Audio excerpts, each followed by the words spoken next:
Thank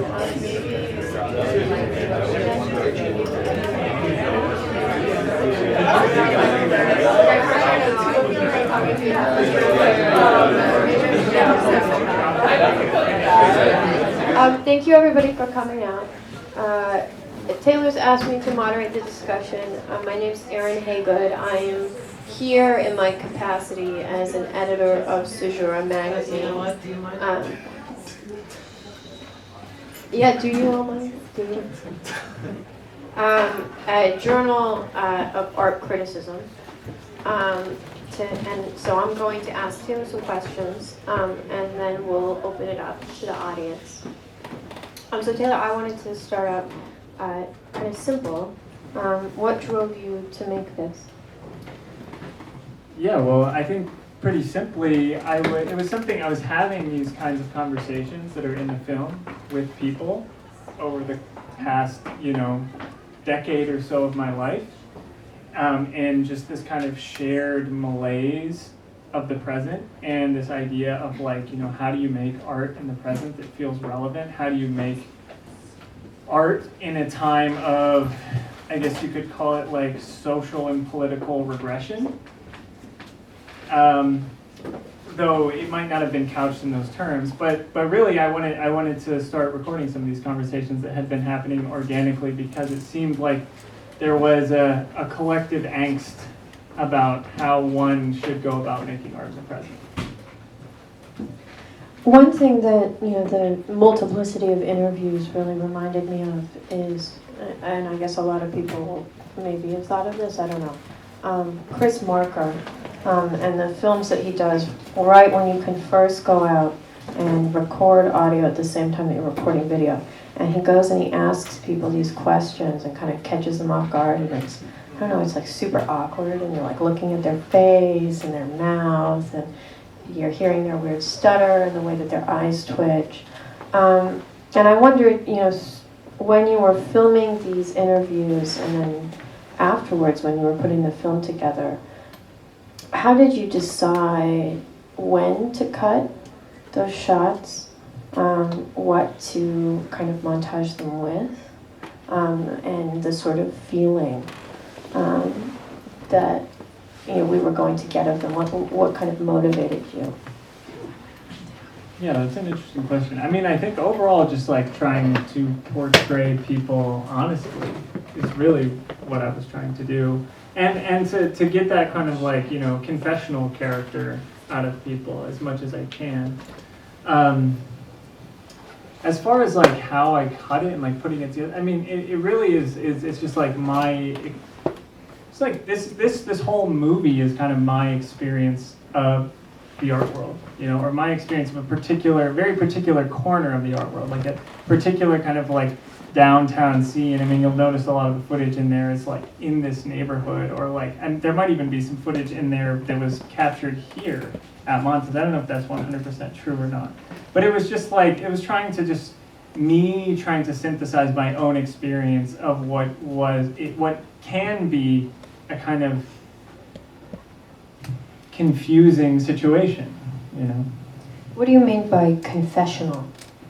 Well, confessional in that, I don't know, it's most clear, I think, in Raph Foster, if you guys know Raph Foster's, but it's his is kind of the most psychoanalytic of the interviews. But I don't know, I was actually talking to Tom of Montez before the screening, and he was talking about how there is this kind of reluctance to state one's opinion publicly, or this reluctance to take a position, or a reluctance to, I mean, especially with cancel culture and whatever, people don't want to say something that could be potentially offensive, and their careers are ruined for it. But even more than that, it's just the art world in general, or at least the particular corner of the art world that I'm most intimately involved and familiar with, cool is currency, and to care about something, to really stake a position, is the opposite of cool. I mean, cool is detachment, right?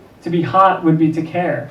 And so to go on record as caring about something and realizing that something has like real stakes, or to take a political position that's like a real political position and isn't just like, I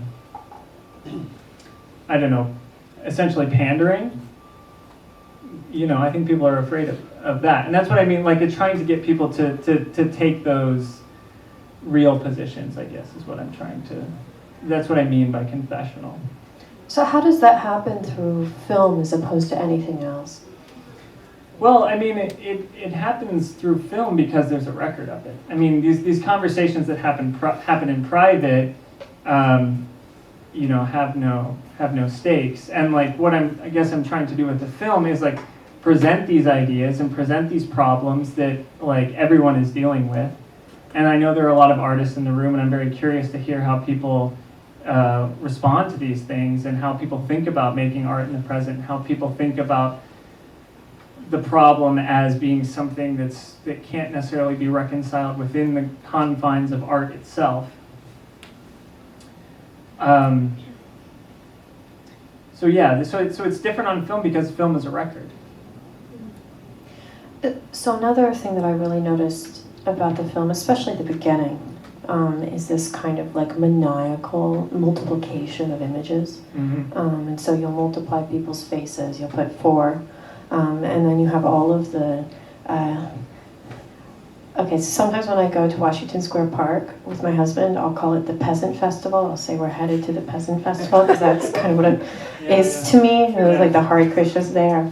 And Tompkins It's like Square... the Renaissance Fair. Yeah, well, Ren fairs are cooler.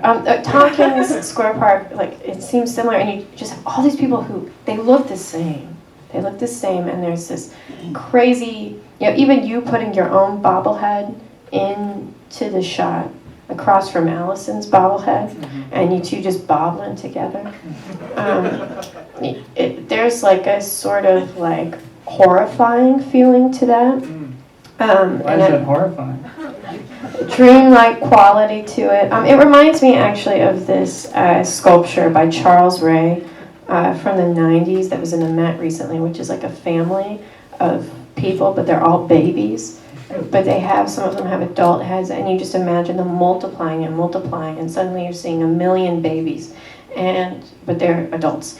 And it's a lot too like medieval like art, where they all have the same faces, and it's just endless suffering without end, and they're all adult babies. And so what drove you to multiply people like this?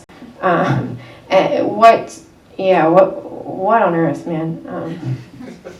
I think it is. I mean, I don't know if I would describe it quite as poetically as you are, but I think it is that. It's like this like repetition of the present, right? Or this just like sort of like endless repetition, and like using that as kind of a formal device to emphasize that, I think is basically the point. And this just like, okay, I mean, the movie's called Art Boy 2, even though it's not really a sequel to Art Boy, right? It's just like this idea of like we're stuck in repeating ourselves. There are no more new formal gestures that we can make, or maybe there are, but we haven't seemed to be able to find them.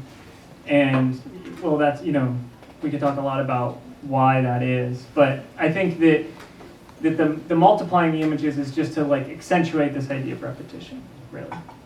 Okay, and then I want to open it up, but I wanted to ask one more question, which is about the part in the middle with Clint Montgomery. For those of you who don't know, he's the amorphous voice of a southern dude who's kind of drunk. He's a friend of ours. And there's this part when he's talking where suddenly it's like you had some sort of burst of inspiration, and he has this stutter, and he goes a little like, and there's this flash of light. Mm-hmm. And it was so beautiful, and it reminded me too of the sort of dream images you had of New York, and I want to say the second or the third part, where you're walking around and kind of losing yourself in the experience of just all of these people talking. And I wonder how you felt about the relationship of that sort of kind of spontaneous love of these like little fleeting images and feelings versus the spirit of the film that was more documentary, and how you dealt with those. Yeah, I mean, I guess that's what I mean when I say that this is just like my experience of the art world. Like so much of it, like, like it's really, I mean, also the reason that I called it Art Boy too, or like invoke the Art Boy is like, I kind of am the Art Boy, you know, this is like, and that's what with the floating heads, right? Like, in most of the shot, I mean, it was difficult because I shot this whole movie by myself, and so it was sometimes difficult to frame the shots the way that I wanted to, while I was also, you know, but I didn't want to have this documentary where I wasn't present in it as a character, because it's so obvious that I'm there and that I'm talking, and I wanted these things to feel, I wanted them to feel natural, like conversations, and not like sort of disembodied moments. But as to the use of these kind of like vignettes or scenes of just little raindrops falling on cars and things like that, that's just like my way of trying to translate my own experience of what it's like to like be living in New York City and bouncing around. Like, you know, you live this kind of like transient life. You live in a tiny little hovel, and you're like bouncing around to these galleries and bouncing around to different people's apartments and having these like stimulating conversations, although all of them happen for the most part in my own apartment. But that, I mean, that's I think really all I was trying to achieve there. I mean, the little Clint section is sort of the most inward and philosophical of those. And I mean, that was just me and Clint standing in the rain after getting drunk at Wentai's apartment in Midtown, and just like standing out there getting soaked on the sidewalk, and like looking at Times Square and just watching the rain fall through like, you know, you see like the lights of Times Square being diffused through this kind of mist, and on ourselves being kind of in all of that, and that led to this very introspective kind of conversation. So all the imagery around that was trying to replicate the mood of the actual experience of Clint and I sitting there yakking about nothing, you know. But I do think that, I mean, what Clint says there might appear totally incomprehensible at first, but I've listened to it many times, and now it makes perfect sense to me. And I actually have like an hour-long recording on my phone that I recorded of Clint at the most recent Platypus convention, which is like the conclusion of that conversation. But anyway, yeah, it's not nonsense. Do people in the audience have questions?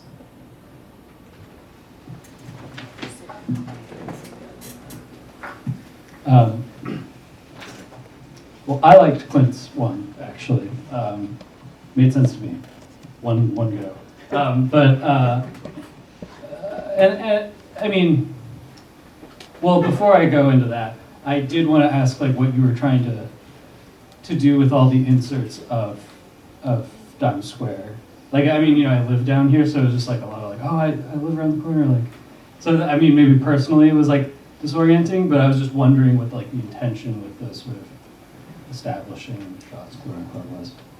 Yeah, well, I mean, that's, as I was saying before, that's more or less just my life. You know, I live in the East Village. Most of my social life happens within this square mile between here and there.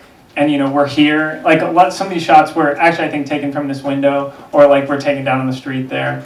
And it's just like, yeah, me just trying to engage with my surroundings in this immediate way. And I think Tim actually might have said at our little Greenberg reading group recently that like Times Square is the center of the avant-garde, you know, right. jokingly, Yeah, but like, you know, maybe in a serious way that it is the, you know, poor imitation of the activity that happens in Times Square, and whatever kind of scene that exists around Times Square is the poor imitation of what would have been an avant-garde 100 years ago. Right, it's a locus of some kind, you have to admit. Exactly. It is, yeah, it's a geographical site that attracts a certain type of person that, yeah, maybe 100 years ago would have been avant-garde. Yeah.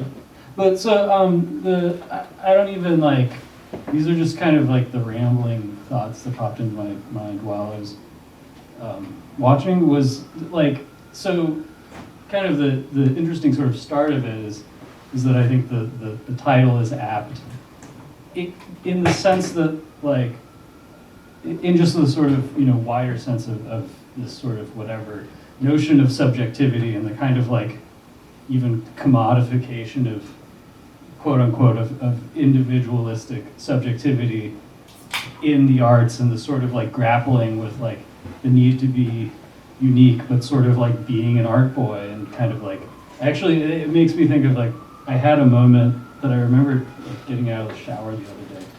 In like 2015, I was at an opening at my friend's like apartment gallery, and I looked and I realized every male in the gallery was wearing like an ironic, like branded baseball cap, because I was very in at the time, and I was too. And then I was like, oh, I'm not a unique person. I'm a complete, product of a certain subculture. And but then that goes back. I think the more interesting angle on that goes back to the Clint thing. That's his name, right? Clint? Yeah. He says something about something about like art is like rationality, and that turns into morality or something. And then he kind of like trails off. But that's how I often sort of think about art in general these days, is that there's a sort of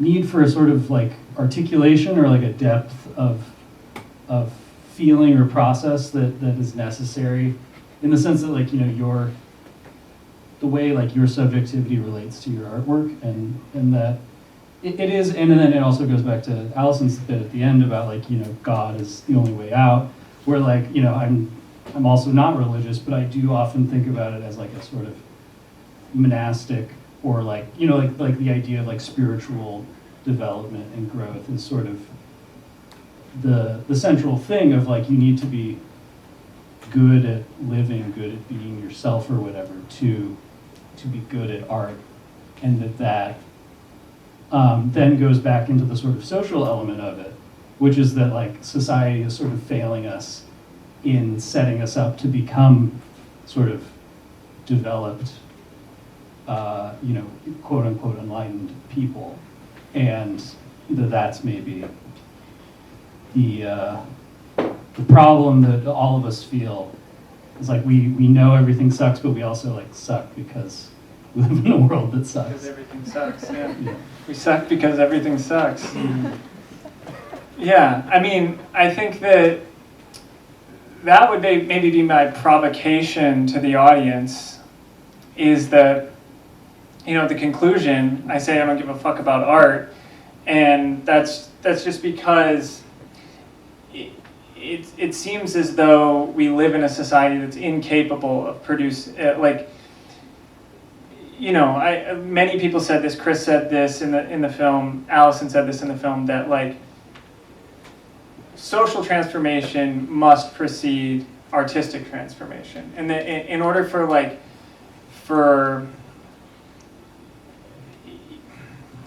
I don't know, it's kind of difficult, like to do something radical, or like what was the avant-garde ever trying to do, for example, or are people trying to do something that's avant-garde today at all? Like how do we escape this problem as artists and in art, which seems to be outside of the realm of art itself to be able to accomplish? Right. And well, that makes me think of something is that the reason I moved to New York 4 years ago or whatever is that I was like living in the Bay Area, pretty isolated, and I felt this feeling of like, well, I can't do anything without a social, dynamic, a social context to work within.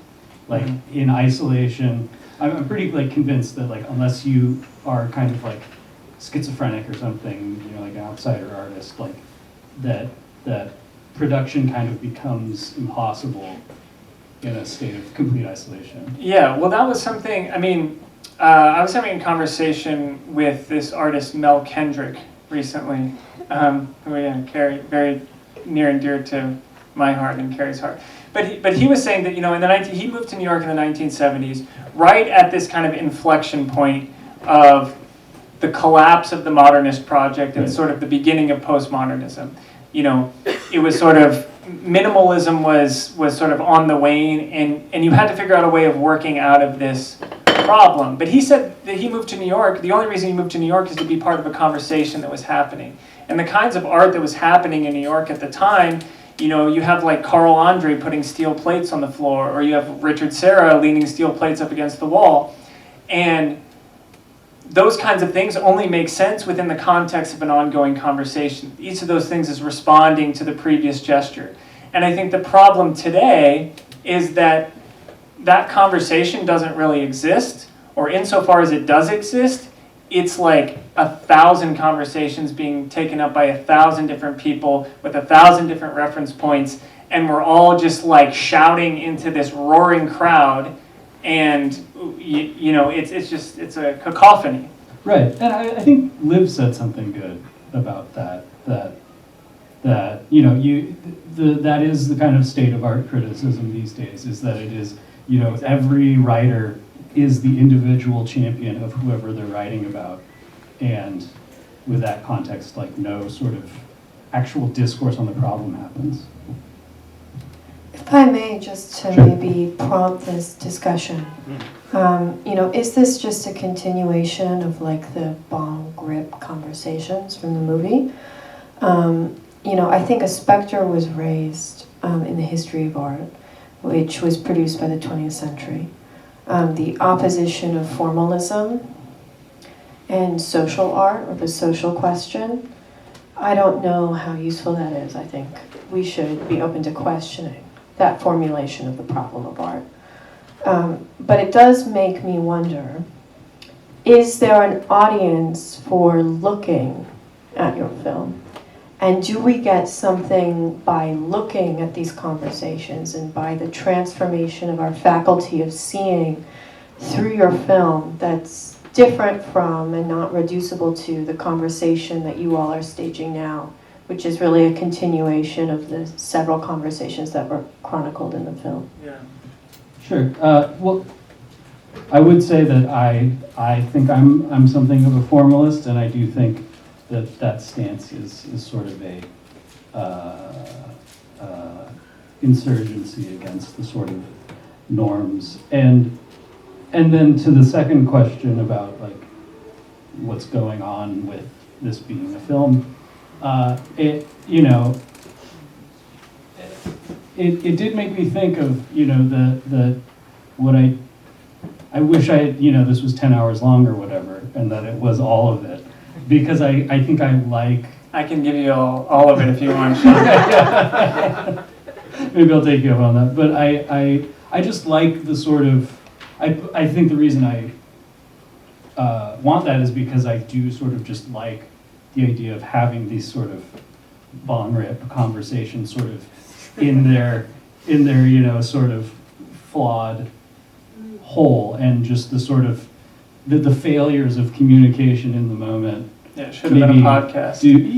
I mean, that's exactly what I thought of. But maybe that the cuts didn't have to be determined by like the pruning of the conversation, but that there's also like this affect that we have with each other when we're having this conversation that goes beyond the words. Yeah, I think it's just, I guess it's just like, there's all this content, and, who's to say what's gonna like resonate with someone. Thank you for not doing a podcast. Yeah. Anyway, anyone else want to talk?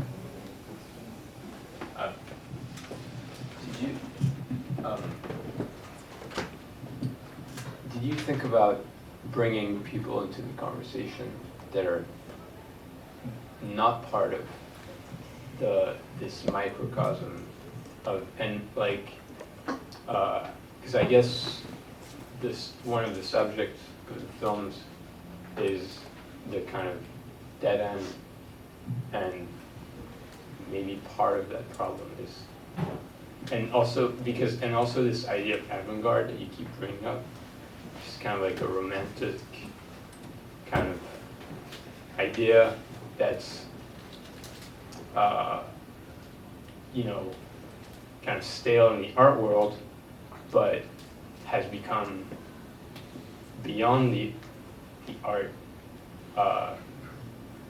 you know, the milieu has become like almost it's become the ideology of like that everyone is engaging with, like I know, I'm sure, like, yeah, I mean, like in tech or whatever, like that's the idea. You're an avant-garde artist. Is like the Elon model Musk of, like, is the avant-garde. yeah, like kind of, you know, everyone is kind of engaging. Also, even like the formal and the formal games that were invented by the avant-garde have become like the norm of like what people engage in pop culture, like memes and whatever. Like, what do you make of that? And I guess 2 questions. Yeah. Yeah, well, I guess the question would be like, what was the avant-garde? And then the question would be like, why does it seem that what the avant-garde was doing is taken up by other social forms, like is taken up by tech or something like that? I mean, you know, I think that the avant-garde, it was responding to a crisis within society, right? It was responding to the crisis of modernity and responding to art as kind of like a high expression of that society that was in crisis. And so like a lot of the avant-garde gestures were negations, right? Negations of art, like the Duchampian gesture, or, you know, even in the 60s, you have like Robert Smithson going out and making a giant pile of rocks in a lake, trying to escape the gallery system, trying to escape this idea of art, this sort of bourgeois notion of art, you're trying to negate the society by negating that society's highest expression, which is art. And I don't think that that's necessarily what like Elon Musk or tech is trying to do necessarily, although they do have a certain utopian impulse, and maybe the you know, Silicon Valley are the last utopians that we have left. I don't know. That's a very sad. Also, like this idea of like this idea of upsetting the bourgeois order or something, like, you know, even though they're part of the whatever you want to call it, bourgeoisie, or like materially, like they're always taking that posture of like we're like going against the establishment, or, you know, and like. Yeah, well, you could say that Elon Musk is Dada or something like that with his Twitter account, or like, I don't know. That's not what I'm saying at all. I'm just saying like that. You know, crashing Bitcoin as like a lol. No, that's maybe that's part of why it's impotent to be avant-garde now. That's why it's impotent, because it is been totally absorbed within the dominant bourgeois form. Yeah. But it was always bourgeois, wasn't it? Yeah, but I think that it had. Well, we have some questions back here. Maybe we should get to, but. I know Allison had a question. I had a comment. Actually, You might have to come up. These things don't go that far back, sorry. You know what? If you talk really loud, the room mics are on. Actually, yeah. Can everyone hear me? It's not that big a room. You're Okay. right. See if you can get the mics. Sounds good.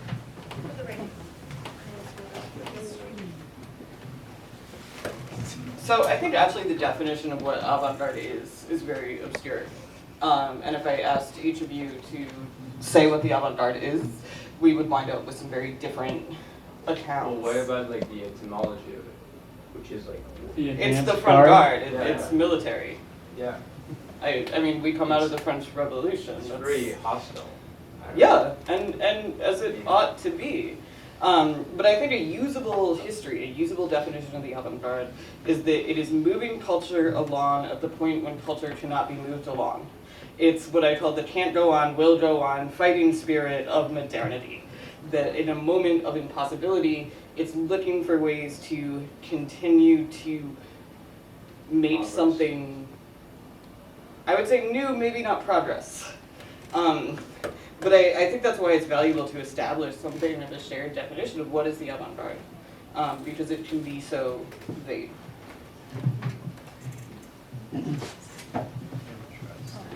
Yeah, we're gonna have to cycle through it.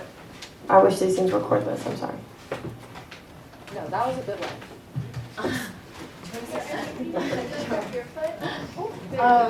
Yeah. A little bit more now.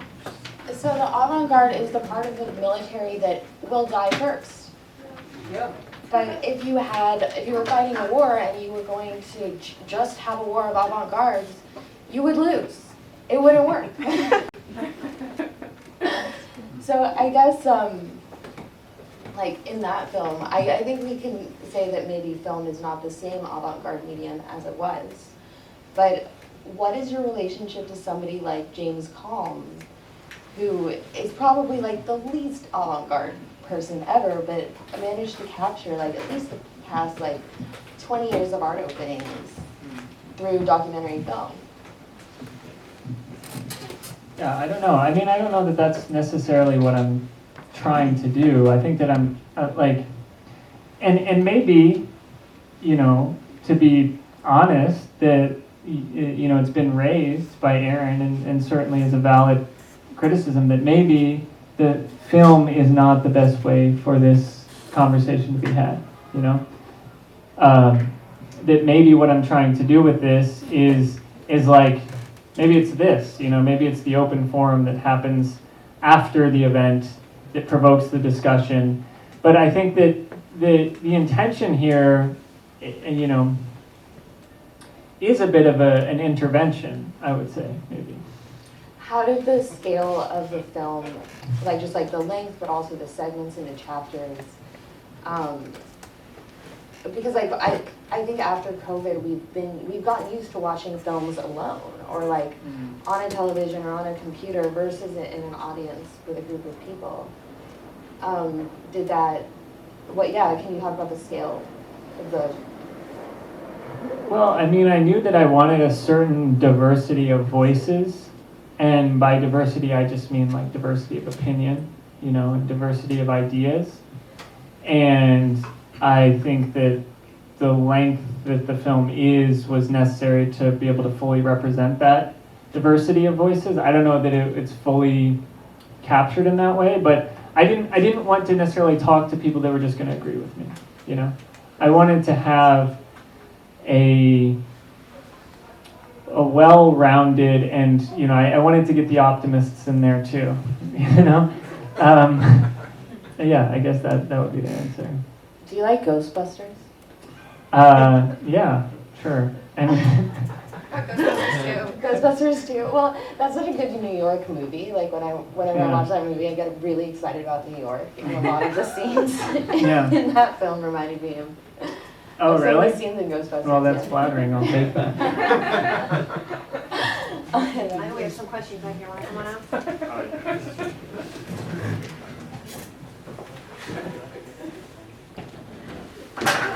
We got hot seat.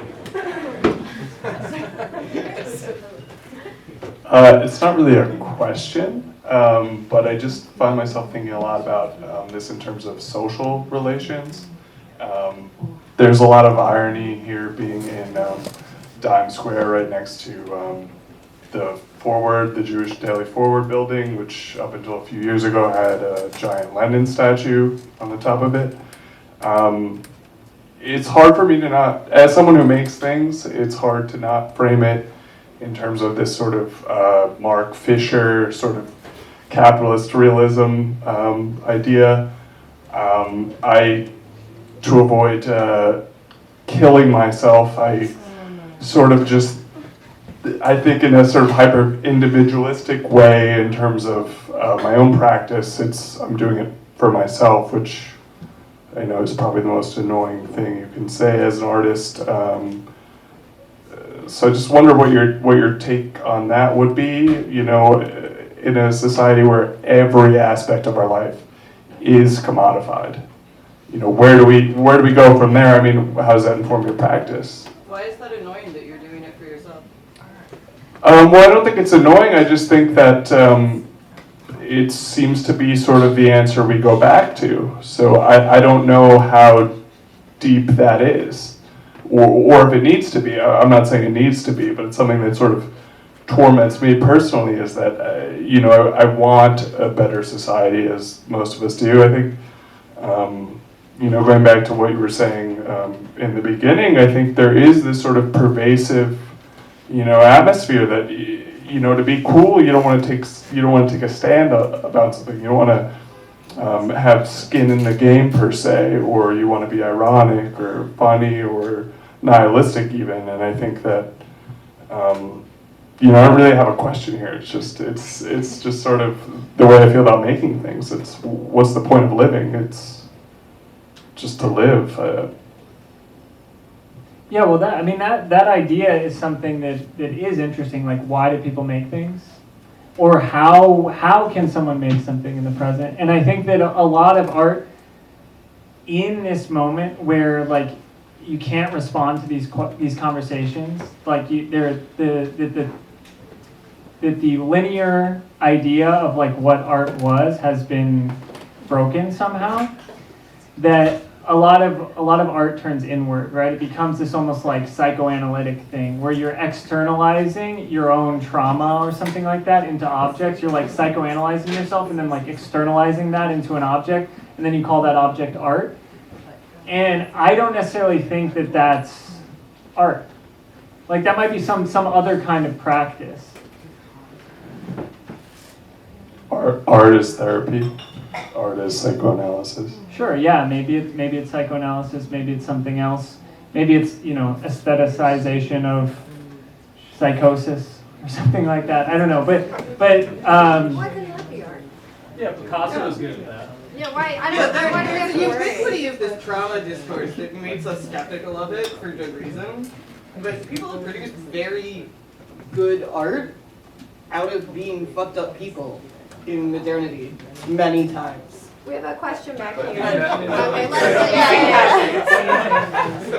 Well, I would just say that isn't like putting suffering to speech sort of like the modernist opinion like of art making, of like because like what you are suffering you don't want to suffer, so it's the condition for all truth. So you're like emitting a social truth into the world that's mediated by yourself. Yeah, sure. It's making the suffering a social subject Yeah. rather than an individual subject. Yeah, exactly. It's not the I, it's the my suffering is expressing Yeah. a social condition. There's a really good quote from Werner Herzog that I love from the documentary Burden of Dreams, which is about his making of the film Fitzcarraldo. And he says, "My dreams are your dreams. Yes. The only difference is that I, as an artist, am capable of articulating them." Okay, we had a question back here, and then also, yeah, I'm gonna let him know. That's why I was hand first. I'm sorry. Oh, this extends handful. Yeah, it's not exactly a question so much as a response. I think actually what I said has almost just been said. What I wanted to say has just been expressed there, which is that I think maybe it's not a fair dichotomy to sort of position things as either it's like what gets called like confessional poetry, as you sort of described, like a kind of just very solipsistic in an uninteresting way art, whereas there's a lot of art that I think comes out of solipsism, which is fantastic and powerful and potent because it's communicating something about someone's experience, and even if it's a bit sort of reflecting on their own experience in a private or an inward way, I don't think that places some limit on its potency. And then also just that I think what I heard in the film was sort of people expressing this yearning for a potency in art, a sort of social transformative potency of what art might be able to do largely, and then sort of reaching this conclusion that actually art's not capable of that, and society itself has to lead. And that's something that I think lots and lots of art critics have said for a very long time, like John Berger sort of reaches that conclusion. A lot of especially sort of politically interested theorists have gone that way, of being like very hopeful, like, let's have art transform the world, and oh shit, actually painting doesn't change the world. Ben Werner has a line, I think, which is like, but of course, oh shit, I'm totally gonna I'm gonna move right past it because I'm gonna flood it. I'm nervous talking. But one other thing that occurred to me in relation to that like yearning for art to do something that's really potent is that there's a conversation that happens in the Federalist and Anti-Federalist papers, which is really hot stuff in art theory these days. But in fact, because it's not often read, so I think that's why I'm bringing it up, because there's a discussion that takes place about like how political factions are going to be avoided, how we're going to have a pluralist society that's not going to devolve into lots of warring private interests that's just going to be completely non-functional, something like what we have today. So the discussion sort of goes from, well, we can sort of place prohibitions on what people can say so that there's sort of a chartered area within which speech can take place, and that's how we're going to avoid incendiary language and sort of political factionalization, because we're going to limit what people can put out there. And the conclusion that eventually is reached, which is, of course, the society we live in today, is that actually the best solution to drown out the potency of political language is to give people freedom to say whatever they want, because then you have this gibbering mass that sort of drowns out the power of speech. Because when you can say anything, what you hear is incoherent. You hear everyone screaming and shouting at once. And so the force of art is reduced by giving it freedom. And so a lot of what we're yearning for when we're yearning for potency is we're yearning for political oppression. What we want is someone to put their boot on our neck so that we can give them a painting that shows that we nonetheless have an interior life, although we have a boot on our neck. And so there's actually, I think, within the yearning for potent art is actually sort of an instinct towards fascism, which is sort of unconscious. That's my 2 cents here. Allison seems to be yearning to respond to that. It's because we desire fascism to give meaning to what we do. Like we desire the opponent. Even though we don't really have fascism today, we want to imagine that we're fighting fascism. Because then you can have a potent art, right? Something that's deliberative. But everyone thought that would happen under Trump, and then all the art was bad.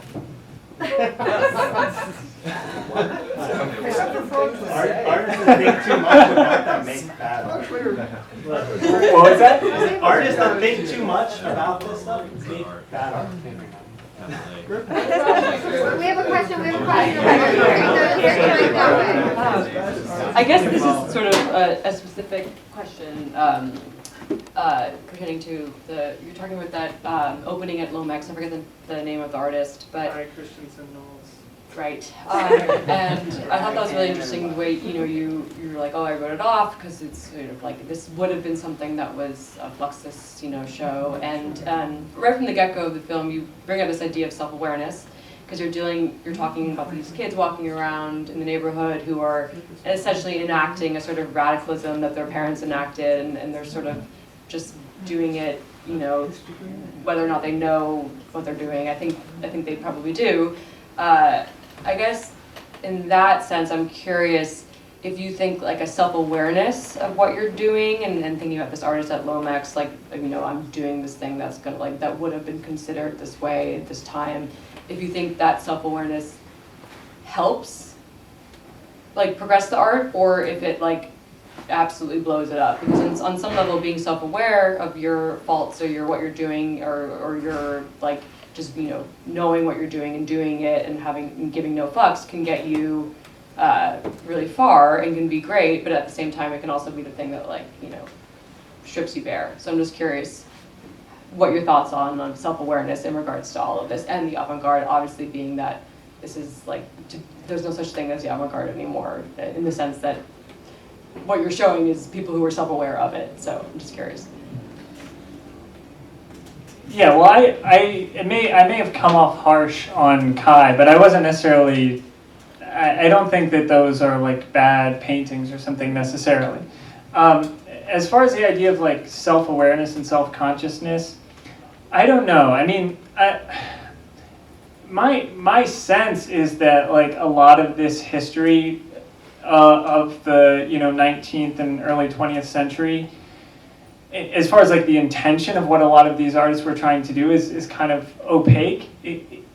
Maybe that's wrong, but it seems like it feels like, you know, Duchamp and Smithson and all these people just like opened up new channels for aesthetic expression, rather than like responding to a real crisis where it's just like, okay, like Duchamp unlocked the ready-made, so now we can just like make ready-mades, versus like the ready-made being a very specific gesture in response to a certain historical moment and a certain crisis within art and a certain crisis within society. And the same for like, you know, much of the 19th and 20th century avant-garde. I don't know that that's necessarily true, but that's just kind of the sense that I get. And it, you know, it's kind of the thing that Sean said in the film, where he's like, you know, I don't know if anybody really imagines how they can be the next Duchamp today. They're just trying to figure out their little move that they can do that is like differentiating themselves within the market. And I think that that was also a criticism within like a lot of the conceptual art in the 90s and after, which was like, it was a repetition of the gestures of the 60s, but emptied of all the radicality of those gestures. But you also like the Duchamp, and just a little anecdote, but Duchamp was what people, I mean, maybe it's controversial, I don't know, but what people never acknowledged, that Duchamp and a lot of the data gestures that we credit as revolutionary were themselves repetitions of things that had been done 30 years before by pranksters who didn't have any pretension at being, you know, revolutionary artists or whatever. Just a side note, but anyway.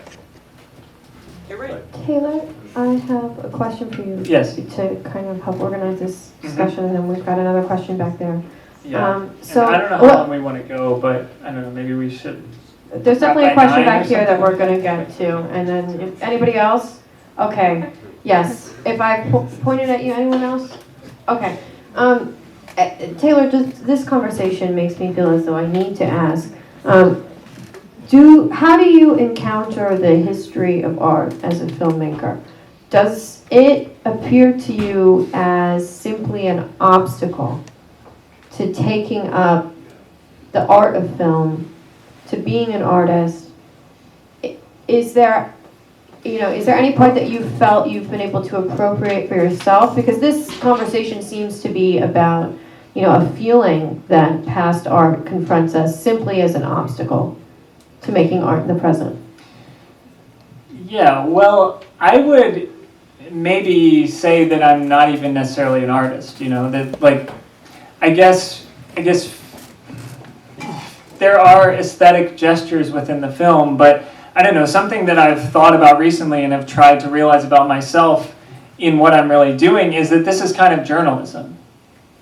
You know, this is like an investigation into the present, or an I approached this with a genuine curiosity of like, I don't know what the fuck to do about art in the present. Like, maybe some of my friends do, or I'm at least going to ask them what they think about it. So, But why do you have the aesthetic gestures if you're just a journalist? I don't know. Call me a romantic or whatever, but I just, yeah, I'm making it nice, making it go down easy. You know, a spoonful of sugar helps the medicine go down. All right, we've got a question back here. Hi, are you or were you, when you were making the film, at all concerned or thinking about the geographical specificity of Diamond Square? I'm a Brit, as you can tell. Mm-hmm. I've heard about Diamond Square online, and like I know about it. It's always redacted square or D star square. Oh, I didn't know about that. I didn't know it was redacted. Well, maybe this. I was just wondering what, in terms of like an international audience, like if you had any kind of views or goals or kind of expectations of how it might be received. Yeah, well, I mean, I think I wrote this to Tom and Stacy when they asked me to describe the movie, and I don't think they ended up using it, but that's okay. I called it a home movie, you know, in that it really kind of was made for more or less the people in the room, you know, and that if it has a reach beyond that, that's great, but I just wanted to try to engage with the people that were around me that I thought were interesting and making interesting things or saying interesting things, and figure out a way to yeah, I don't know, work out of this impasse together. I've got the question over there. You're next. Yeah, maybe the home movie is a good segue into my question. And you start the movie with everyone pretending to be an artist, or everyone cosplaying an artist. You start there, and then the next thing that like really got me was, I think, when Allison says Duchamp came too early.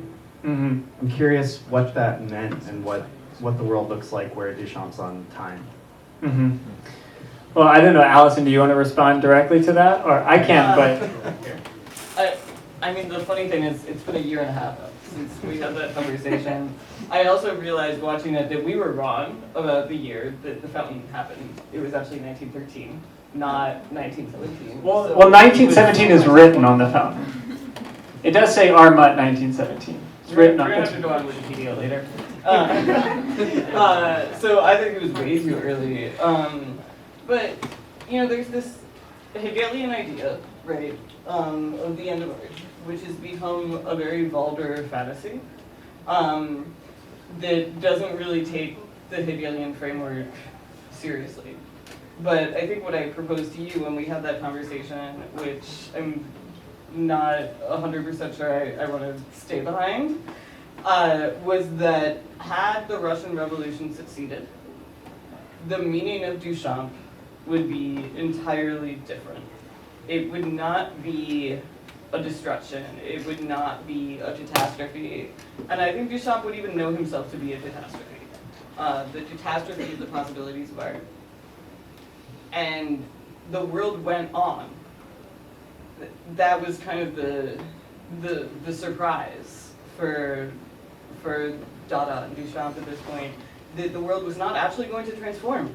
The world was not going to change. It was going to fundamentally stay the same. The socialist revolutions would fail. And the world that produced modern art as the promise to the future that there could be another world just sticks around. Yeah, well, I'm actually surprised no one has invoked Adorno yet tonight, so I'll be the first one to do it. but I think that's true. But I think this is in Negative Dialectics. He says that, you know, philosophy persists because its moment of realization has been missed. And, you know, maybe we could say the same for art, right? That art persists because its moment of realization has been missed. And I think that, to answer your question, Tom, that's what Allison and I were getting at in that conversation, that there was an opportunity for art to realize itself in some new form that no longer looked like the bourgeois form that we know today as art. That like art, that whatever art is doing in the present could be taken up by some other set of social practices in a society that was organized totally different. Maybe Allison disagrees with that, but when Olivia wonders if her paintbrush could be a painting, yeah, that's still not the right time for Duchamp. Or would she maybe think that that's the right time for Duchamp because she's had that thought? Well, I think that thought is valid after Duchamp, maybe. I mean, is it our responsibility to tell people when art is or isn't possible, or rather are we tasked by the continued existence of art to question what we think we know? We have a question up here at the front. Yes, hi. First, I'd like to tell you how much I enjoyed the film. Thank you, Darius. Normally I don't like these Q&A sessions because I think people who want to talk in the Q&A are very annoying. I think, the person that wants to, is dying to ask a question in the Q&A is, should pipe down, and it's too much. But my question is a short and sweet, a prosaic question. Okay.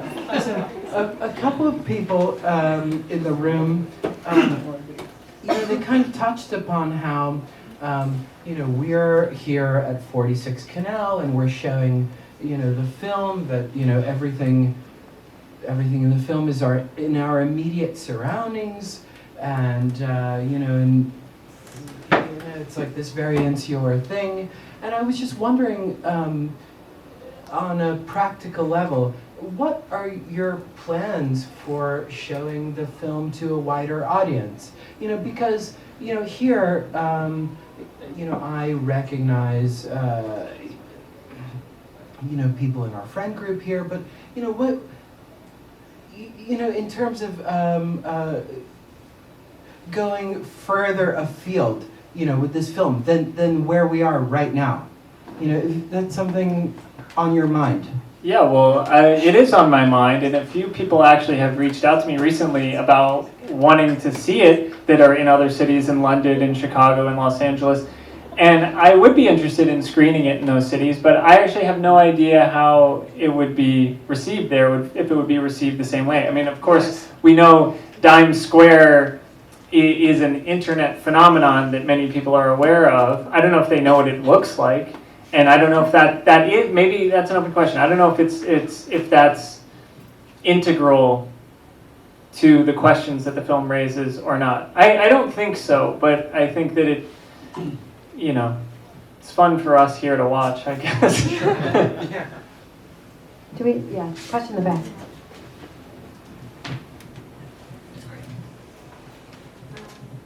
I don't want to grab it. I just have a question.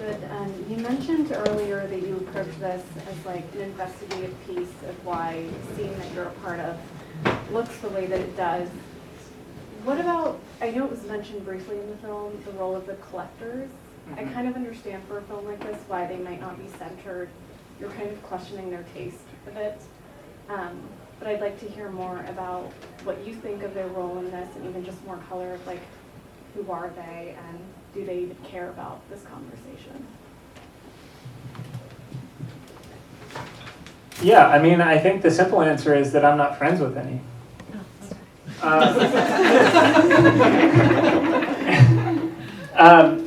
But I do think that, I think Chris said something very, very nice in the film about this idea of the market and whether or not the market is actually a reflection of the spirit of the times, or the spirit of like what artists are concerned about, or what artists should be concerned about or are trying to do.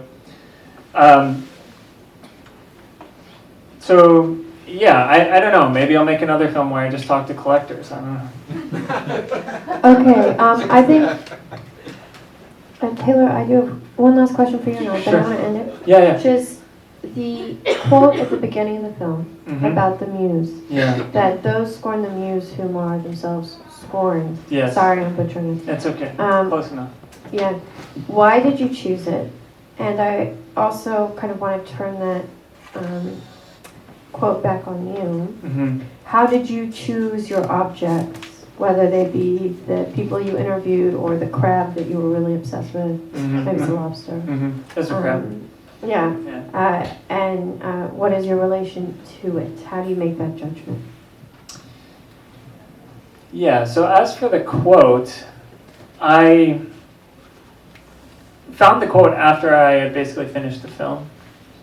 And I thought that the film ends pretty pessimistically, right? And I end up saying I don't give a fuck about art, which I don't know. What? I don't believe you. Yeah, exactly. We're sitting here talking about art for an hour and a half or whatever. It's nihilistic nihilism. But that's why the quote is there, because like I hate art because I feel like I've somehow been betrayed by art, right? That I want art to be something more than it is, that it's not living up to my expectations in the present. As far as that relating to the particular subjects in the film and the crab, I don't know. We can figure that out over drinks. Thank you, everybody. Yeah.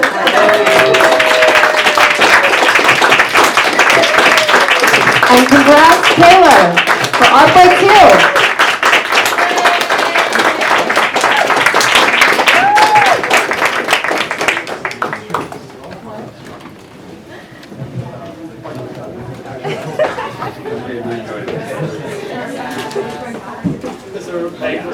Thanks for coming out.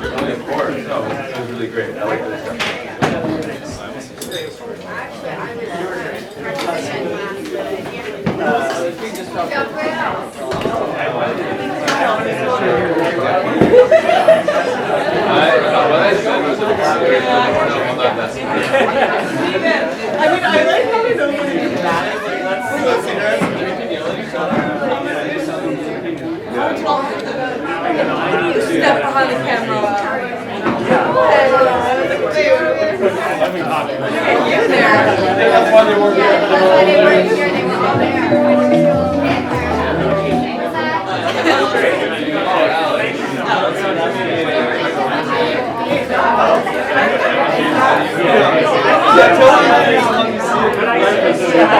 I got to see my fat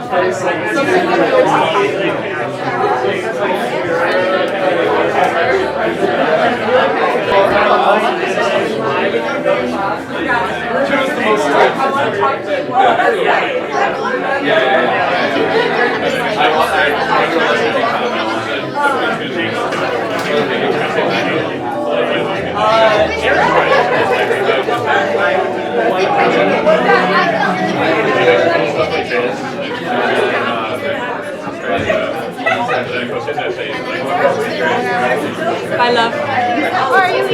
We're just gonna go get a drink nearby. If you guys get a drink, let me know. But we're gonna be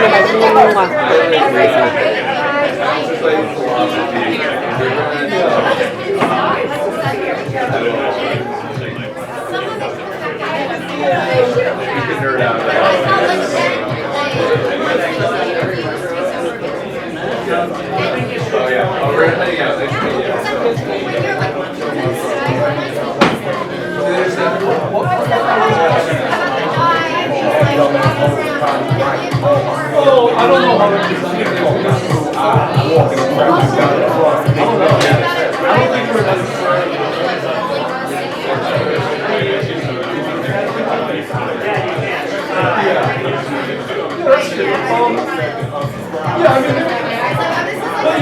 not happening fast.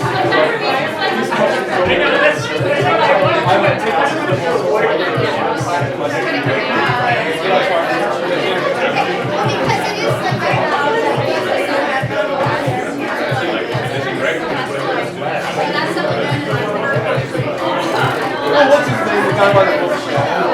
He was primarily the one that worked as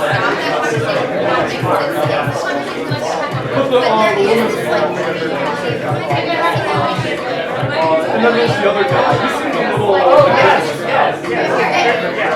yeah, I mean, it's pretty cool. I just don't.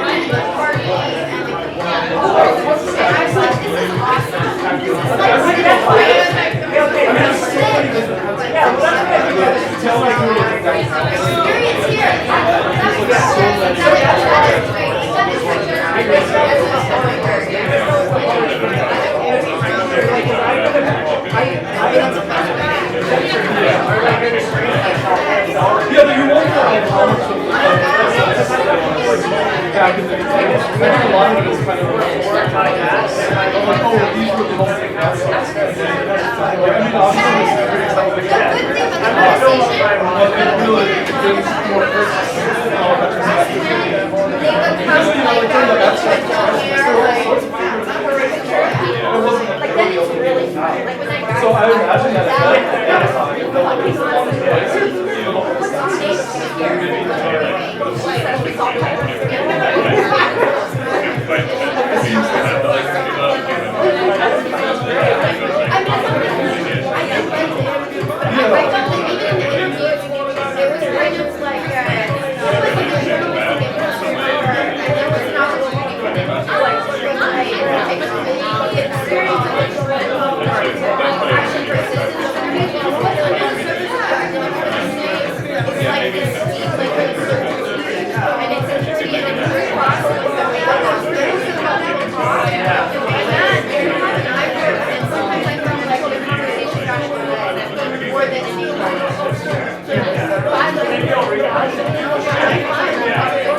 yeah, I mean,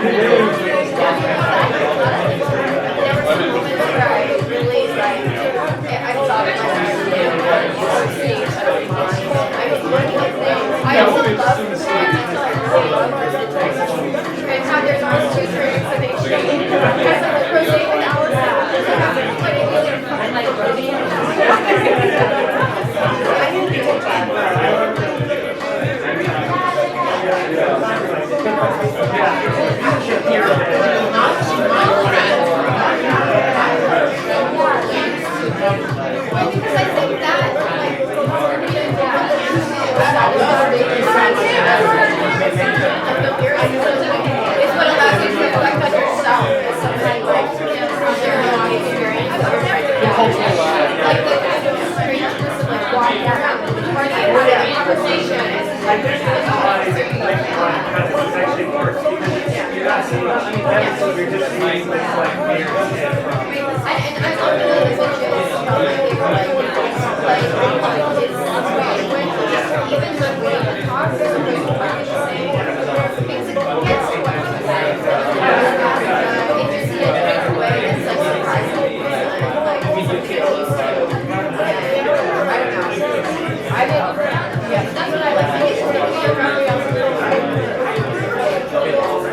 Oh yeah, I remember you referencing that.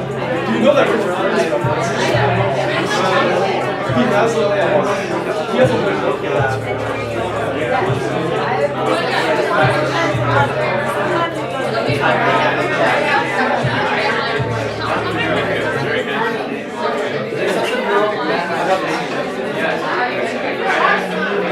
yeah, maybe it's better as a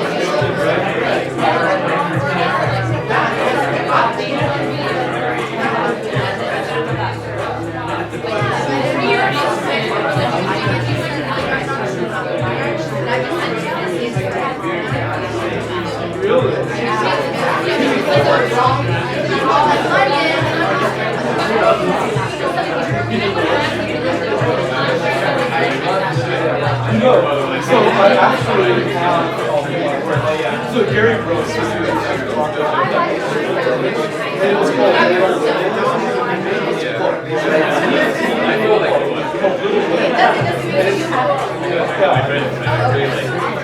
I personally, I know that it's very complicated.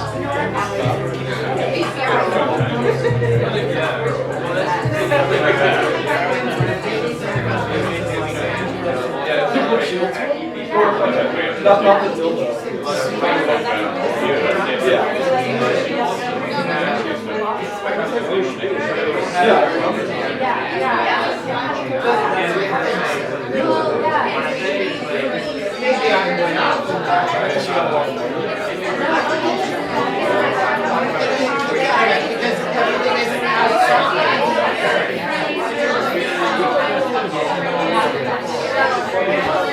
Well, I don't know where that pertains, but I do know what's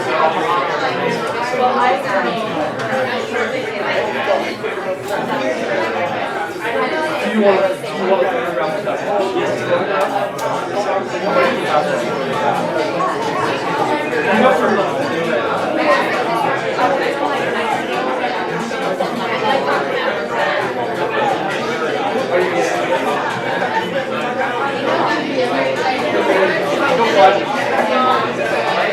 Oh yeah.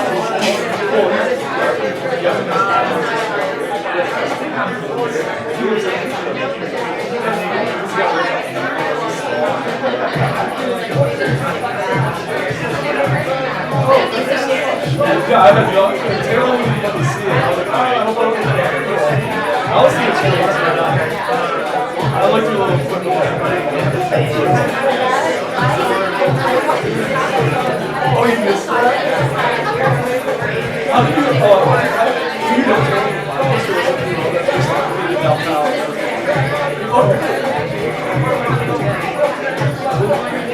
No, we didn't know. Sorry.